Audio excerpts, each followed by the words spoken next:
নমস্কার, আমি পাপিয়া ভট্টাচার্য। আগের ভিডিওতে এসেছিলাম মন আমাদেরকে কিভাবে পরিচালনা করছে বা করে, আর আজকে ভিডিও নিয়ে এসেছি যে মনকে আমরা কিভাবে কন্ট্রোল করতে পারবো, মনকে কিভাবে কন্ট্রোল করা যায়। সব কিছু একদিনের সম্ভব যদিও নয়, তবুও একটু আলোচনা করব। আমরা কিছুটা জানবো, একটু ধারণা নেব আর কি।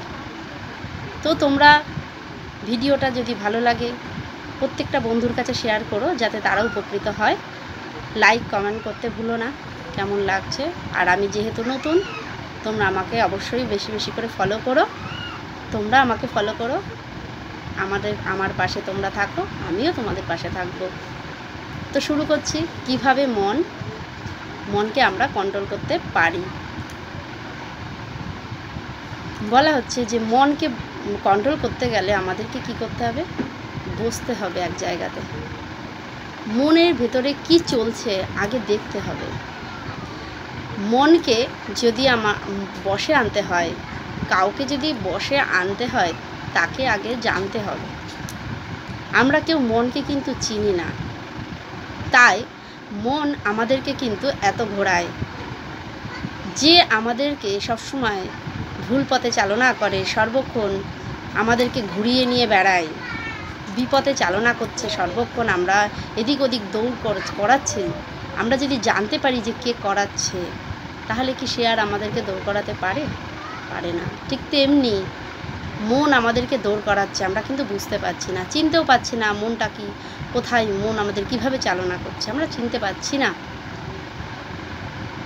তো যেহেতু আমরা চিনতে পারছি না মনকে, তাই মনকে আমাদের চিনতে গেলে একটু এক জায়গাতে স্থিরভাবে বসতে হবে। বসে দেখতে হবে যে মন আমাদেরকে কি করাচ্ছে এবং আমরা কেন করব। আমাদের মনের মধ্যে হাজারো চিন্তার বাস, সর্বক্ষণ যেন ইঁদুর দৌড়ে বেড়াচ্ছে।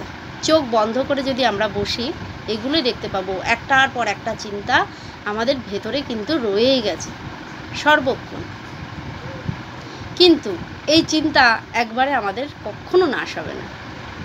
যেমন পড়াশোনা করতে গেলে আমরা কি করি? আমরা পড়াশোনা করতে গেলে কি একদিনে পড়াশোনা শিখে মাধ্যমিক পাস বা হাই সেকেন্ডারি পাস করতে পারি, নাকি বিএ পাস করতে পারি? করতে গেলে সেটা তো আমাদের একটা টাইম দিতে হয়, সময় দিতে হয়, তার পরিশ্রম করতে হয় তার পেছনে। ঠিক তেমনি এই মনটা এতদিন ধরে একটা বদ অভ্যাসের মাধ্যমে আমাদেরকে চালনা করছিল। সেই মনটাকে যদি আমি চালনা করি, যে আমাকে চালনা করছিল তাকে যদি আমি চালনা করি, তার জন্য তো আমাকে একটু খাটতে হবে। সেই মনটাকে আগে আমাকে বুঝতে হবে যে ও কীভাবে চালনা করতে চাইছে, কিন্তু আমি চালিত হব না। ও কিভাবে আমাকে প্রলোভন দেখাচ্ছে, আমি সেই প্রলোভনে পা দেব না। এটা আগে আমাকে বুঝতে হবে, তারপর তাকে আস্তে আস্তে করে কন্ট্রোল করতে হবে। এবং সেটা বোঝার জন্য আমাকে কি করতে হবে? একটু চোখ বন্ধ করে একটা জায়গাতে বসতে হবে, একটা আসনে বসতে হবে। একদিনে হবে না। যেমন একটা ফ্যান যখন ঘোরে, তখন একটা সুইচ, যখন ফ্যানের সুইচটা বন্ধ করা হয়, তখন কি সেই সুইচটা বন্ধ করার সাথে সাথে কি ফ্যানের স্পিড কমে যায়? সাথে সাথে কি থেমে যায়? থেমে যায় না। কি হয়? আস্তে আস্তে আস্তে আস্তে সেটা থামে, তার সময় দিতে হয়। ঠিক তেমনি আমাদের মনটাকে যদি আমরা কন্ট্রোল করতে চাই, তো আমাদের একটু সময় দিতে হবে। আমরা যদি সময় না দিই, তাহলে কিন্তু মন কন্ট্রোল করা যাবে না। প্রত্যেক দিন আমাদের এই অভ্যাস যদি আমরা করি, রোজ একটু একটু করে যদি আমরা মনকে দেখতে বসি যে কি করছে মন আমাদেরকে দিয়ে, আমরা সেগুলো করব না।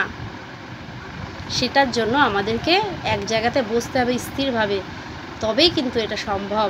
এটা একদিনে সম্ভব নয়। তো আমরা কালকে শুনেছিলাম যে কিভাবে আমাদেরকে পরিচালনা করছে, আমাদেরকে এদিকে নিয়ে যাচ্ছে, মন্দিরে যাচ্ছি তো অন্যদিকে মন্দির থেকে আমাদের রান্নাঘরে মন নিয়ে আসছে। ঠিক যখনই আমরা এটা কন্ট্রোলের জায়গায় আসবো, তখন যখন আমরা মন্দিরে যাব, তখন যদি রান্নাঘরে মনটা আসে, সাথে সাথে আমরা মনকে শাসন করব যে না, মন্দিরে আছি, আগে মন্দিরের চিন্তা করি, তারপর গিয়ে রান্নাঘর। কিন্তু যখন আমাদের কন্ট্রোলে নেই, তখন কিন্তু আমরা সেই রান্নাঘরেই ছুটে আসবো। তাই কন্ট্রোল করলে এটাই পার্থক্য যে মনকে যখন কন্ট্রোল করব তখন আর আমরা অন্যদিকে মনটা চট করে মন আমাদেরকে নিয়ে যেতে পারবে না। তো বন্ধুরা, আজকে আমরা শুনলাম কিভাবে মনকে কিছুটা ধারণা, এইভাবে তো কন্ট্রোল করা যায় না, শুনে কখনো কন্ট্রোল হয় না, নিজেকে প্র্যাকটিস করতে হয় ধৈর্য ধরে। এগুলো হচ্ছে ধৈর্যের ব্যাপার। তো আমরা যদি আমরা যদি উপকৃত হই তাহলে প্রত্যেকের কাছে আমরা যেন শেয়ার করে দিই, এটা যেন সবার কাছে শেয়ার করে দিই। এইটুকু আমার প্রার্থনা তোমাদের কাছে, যে সবাই যাতে উপকৃত হয়, একটু শেয়ার করে দিও। আর কেমন লাগছে জানিও। সামনে এই ভিডিওটা আজকে এখানেই আমি শেষ করছি।